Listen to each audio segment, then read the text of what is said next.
ver. Voy a pedirle un informe, por favor, al periodista de Univisión, Luis Velarde. Estamos en contacto con él.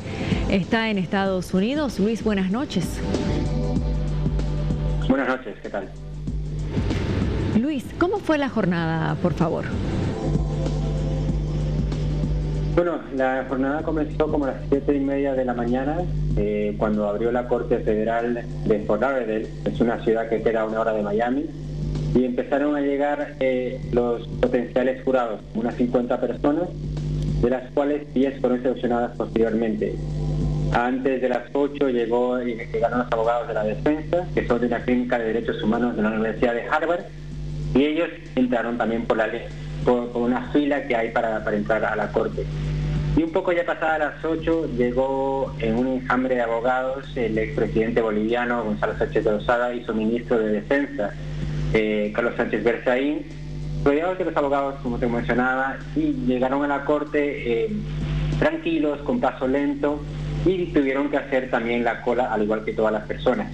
Los dos periodistas que estábamos ahí, que era yo y otro colega boliviano, les intentamos hacer preguntas, pero hay una orden de silencio dictada por el juez que lleva el caso, y que prácticamente les prohíbe hablar con la prensa a ambas partes.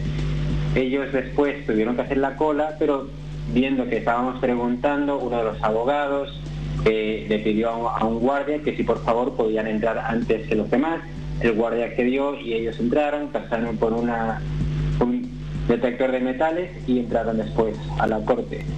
Ya dentro de la corte, las dos partes entrevistaron a los jurados, como te mencioné, a 50 personas, y de estas, más de 50 personas, y de estas personas escogieron a 10. Un latino, 3 estadounidenses blancos y 6 estadounidenses negros. Ahora, un enjambre de abogados, dice. ¿Es frecuente que un acusado tenga un enjambre de abogados en Estados Unidos? Bueno, depende del acusado. En este caso, obviamente, se trata de un expresidente de un país, y es la primera vez que se lleva un caso civil, se acusa a un expresidente de cualquier país aquí en Estados Unidos en un caso civil.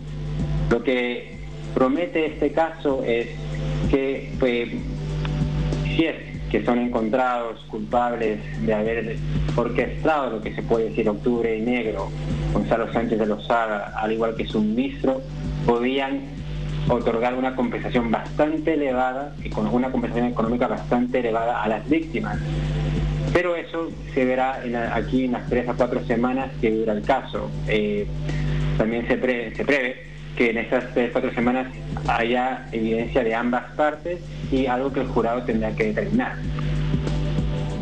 Don Waldo Albarracín, 3 a 4 semanas para tener sentencias, rápido.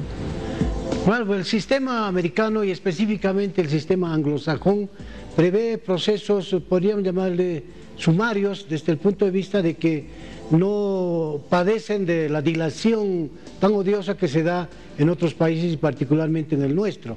Este evidentemente no es un juicio penal, es un juicio civil, pero que busca un resarcimiento económico en favor de las víctimas, y es importante aquí la comprensión del jurado, ese cuerpo de ciudadanos que va a escuchar a las partes, los alegatos, la testificación, las pruebas de cargo y de descargo que van a ofrecer ambas partes, y sobre la base del veredicto del jurado, el juez va ya a establecer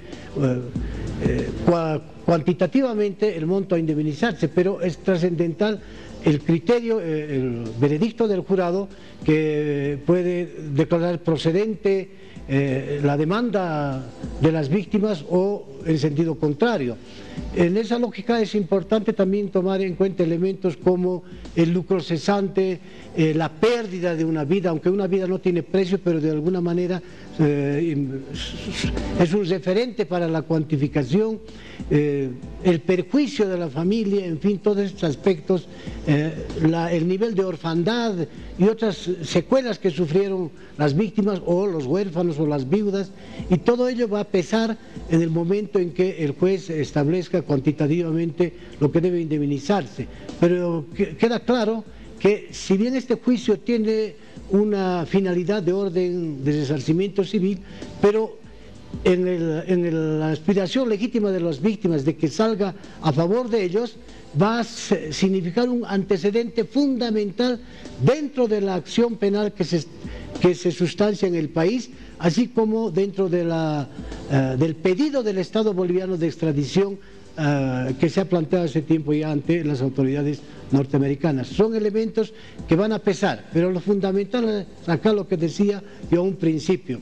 Hay un crimen de lesa humanidad que se ha suscitado en octubre del 2003 y este hecho, si bien no va a generar el juicio bajo ese sistema anglosajón una sentencia, pero es fundamental porque al final la indemnización no tiene una finalidad netamente cuantitativa, sino también genera un antecedente de responsabilidad contra quienes han incurrido en estos hechos, ya sea como autores materiales y fundamentalmente en este caso de los dos Sánchez como autores intelectuales de estos hechos que hace bastante tiempo se han suscitado en el país y que hasta ahora continúan ahí pendientes. Yo hacía un cálculo. ¿Le sorprende a usted que aparezcan con un enjambre de abogados, como nos informa Luis Velarde, el periodista de Univisión?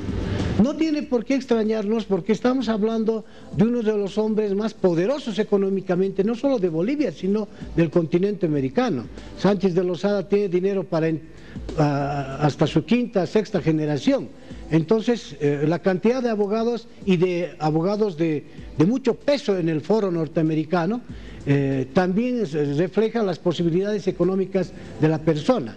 En ese sentido, incluso cuando se llega a establecer una indemnización, es probable que a él, pese a que sea un monto importante, no le va a afectar, porque él tiene, reitero, ha acumulado tanta fortuna en Bolivia, en su actividad minera de explotación de nuestros recursos, que obvio que no le va a afectar a su estabilidad económica. Pero más allá de este antecedente, obviamente la cantidad de abogados que llevas refleja las posibilidades económicas que tienes y el respaldo que de una u otra manera él ha encontrado incluso en el escenario político para ser protegido hasta estos momentos. Yo hacía un cálculo, lo digo rapidito, en el caso de García Mesa, que sus crímenes de lesa humanidad se suscitaron en 1980, la sentencia recién llegó a dictarse en el año 1993. Entonces es un caso parecido si tú comparas, Jimena, los hechos luctuosos acontecidos en el 2003, en octubre, y mira, han pasado 14 años y recién hay ciertas luces al final del túnel para encontrar una sentencia, aunque sea civil, pero que ya también es sinónimo de justicia en un proceso que desde luego va a ser mucho más rápido que lo que se está dilatando en Bolivia en el juicio penal. Luis, ¿qué se espera para la jornada de mañana? Bueno, mañana inician los alegatos iniciales, donde ambas partes exponen sus, abren el caso y abren sus propuestas de parte de los demandantes y de parte de la defensa. Después durante la semana se esperará que los testimonios de las víctimas y los testimonios de los abogados de ambas partes también.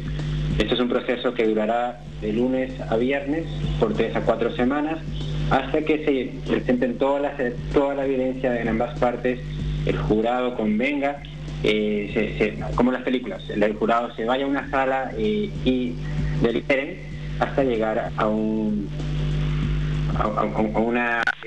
sentencia. Y depende de esa sentencia, en este caso tengo que diferir, aquí el jurado es el que va a poner el monto del dinero, el monto, la compensación a las víctimas. El jurado va a poner el número, la figura que se puede decir para que las víctimas puedan recolectar. Bueno, leo lo que dice la gente que está viendo, aquí está viendo todo el país, el soberano de No Mentiras. Goni no es boliviano, es un gringo a simple vista, nos dicen.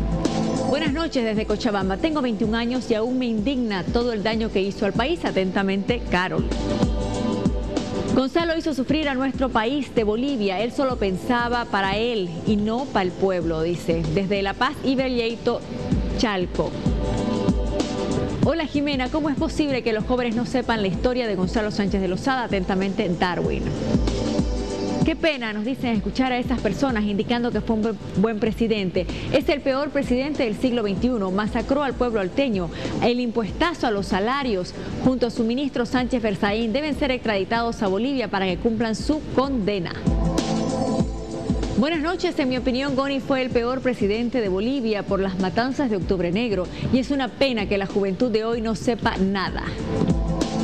Desde San José de Chiquitos nos escriban: Sánchez de Lozada y Berzaín deben venir a rendir cuentas a Bolivia del caso Octubre Negro. Desde San José de Chiquitos. Desde El Alto, ahora el mensaje: la justicia divina se la está cobrando a Goni por todo el daño que hizo a todo el pueblo boliviano. Desde Yacuiba, Goni vendió el país a los Estados Unidos y el actual gobierno lo está vendiendo a China, dos caras de la misma moneda. Desde Tarija nos dicen: fue un mal presidente que se llevó la plata a Estados Unidos, lo mismo que está haciendo Evo y toda su pandilla que está en el gobierno. Desde El Alto, ahora el mensaje: Sánchez de Lozada debe ser extraditado a Bolivia y pagar en la cárcel por todas las muertes en El Alto. Desde Tarija, fue un gobierno que tuvo muchos errores, pero lo mejor fue la participación popular. Goni, dicen desde Santa Cruz, supo engañar a los bolivianos. Decía hacerlo mejor, pero fue todo lo contrario. Goni hizo bien por el bonosol y mal por la venta del gas. Saludos desde La Paz. Buenas noches desde Viacha. Nos dicen: fue el peor presidente. Lo bueno, la participación popular. Lo peor, la masacre. Buen presidente Sánchez de Lozada, pero salió mal, dicen. Desde Oruro, mal presidente, discriminaba a la gente del pueblo, negando su ingreso a la Plaza Murillo. Al reclamo justo de octubre decidió callarlos, mandando a matarlos. Vendió nuestras empresas. Dios hará lo justo con él si no se arrepiente. Desde La Paz dice Jimena: buenas noches. ¿Y qué pasó con Mirta Quevedo? Ella ordenó la masacre a Yayagua, donde hubo muertos y muchos heridos. Desde Tarija dicen: Gonzalo Sánchez de Lozada tiene que pagar con la cárcel porque cometió el peor delito hacia el pueblo boliviano. Desde Santa Cruz, buenas noches. Este es el otro tema. Albarracín es un aliado de la derecha, sentado en el banquillo opositor, dice. Desde Tarija, Goni fue presidente constitucional de Bolivia, no fue ningún delincuente. Desde Sucre dice: este es el otro tema. Los recuerdo con mucho cariño. A Goni dice: él no tiene la culpa, lo tiene Evo Morales, porque él fue quien incentivó a la gente. Ese día de octubre él vendría a enjuiciarlo. Gonzalo Sánchez de Lozada, mal presidente que ilusionó a las generaciones de ese tiempo con puras mentiras y pensaba que Bolivia era su empresa. Atentamente, Marcelo. Le agradezco, Luis, por habernos informado y qué bueno que hubiera escuchado un poco también de lo que piensa la gente en Bolivia. Gracias. Claro que sí, hasta luego. Hasta luego. Don Waldo Albarracín, buenas noches. Y ahora dígame, por favor, antes de la despedida, ¿qué hay que esperar? Simplemente y de manera muy rápida quiero señalar un antecedente.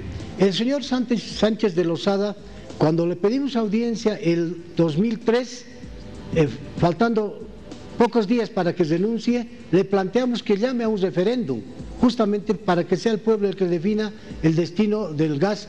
Él nos dijo que al día siguiente nos iba a dar una respuesta y la respuesta fue los tanques, los aviones, las balas contra nuestro pueblo, y es por eso que iniciamos la huelga de hambre para exigiendo su renuncia. Esto lo dijimos en la declaración testifical la anterior semana ante los tribunales por orden del juez federal de Florida, y es un testimonio que debe ser considerado también por el jurado en el juicio del cual estamos hablando. La esperanza es que exista justicia y eso significa que esta sentencia debe ser dictada a favor del pueblo boliviano y particularmente de las víctimas de esa masacre.